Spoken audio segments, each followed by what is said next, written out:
Cristiano Ronaldo മടങ്ങിപ്പോകുകയാണ്. ലോകകപ്പിലെ ക്രിസ്ത്യാനോയുടെ പ്രകടനങ്ങൾ ആസ്വദിക്കുന്ന ശീലം കഴിഞ്ഞ 20 വർഷങ്ങളായി നമ്മോടൊപ്പം ഉണ്ടായിരുന്നു. ഇനി ആ ശീലം ഉപേക്ഷിക്കണമെന്ന തിരിച്ചറിവ് മനസ്സിനെ വല്ലാതെ വേദനിപ്പിക്കുന്നുണ്ട്. സ്പെയിനെതിരെയുള്ള അവസാന മത്സരം ക്രിസ്ത്യാനോയ്ക്ക് തീർത്തും കയ്പ് നിറഞ്ഞതായിരുന്നു. പക്ഷേ ക്രിസ്ത്യാനോയും അയാളെ സ്നേഹിക്കുന്നവരും തലകുനിക്കേണ്ടതില്ല.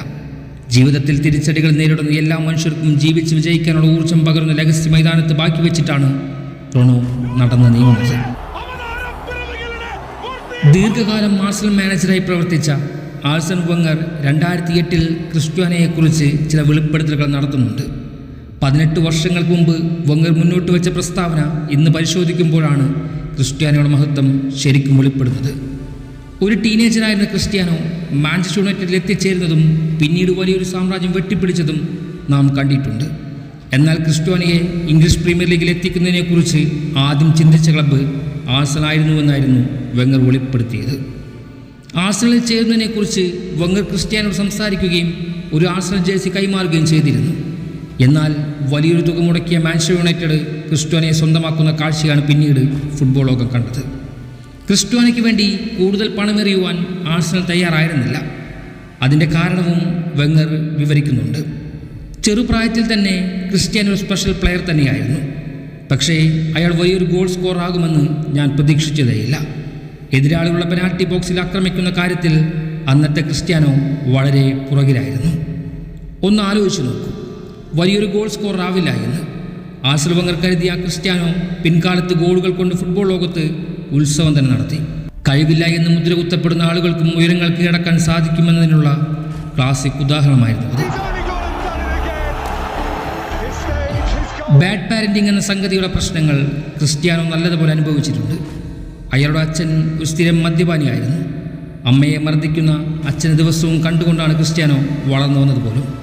അതുപോലുള്ള കുട്ടികൾ വഴിതെറ്റിപ്പോകാനുള്ള സാധ്യത വളരെ കൂടുതലുമാണ്. പോർച്ചുഗലിന് വേണ്ടി അരങ്ങേറ്റം കുറിച്ച കാലത്ത് ക്രിസ്ത്യാനോ ഒരു വഴക്കാളി പയ്യനായിരുന്നു.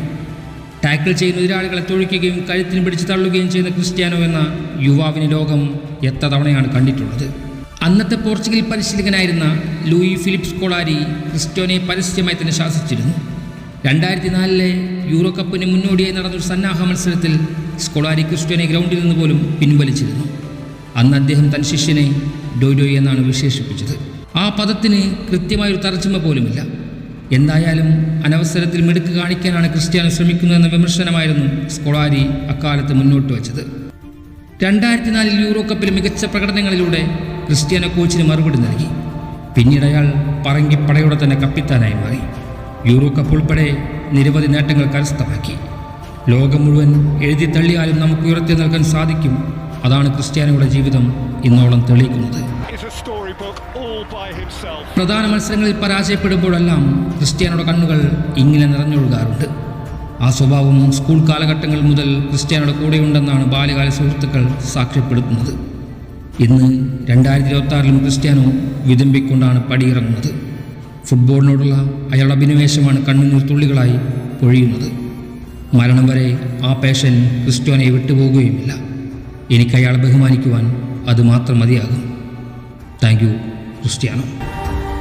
ക്രിസ്ത്യാനോ റൊണാൾഡോയ്ക്ക് പോർച്ചുഗലിന് ഒരിക്കൽ കൂടി കണ്ണീരണിയേണ്ടി വരികയാണ്. The man is a storybook all by himself. There is no work of fiction more fanciful. Here's the man they've come to fear, Ronaldo.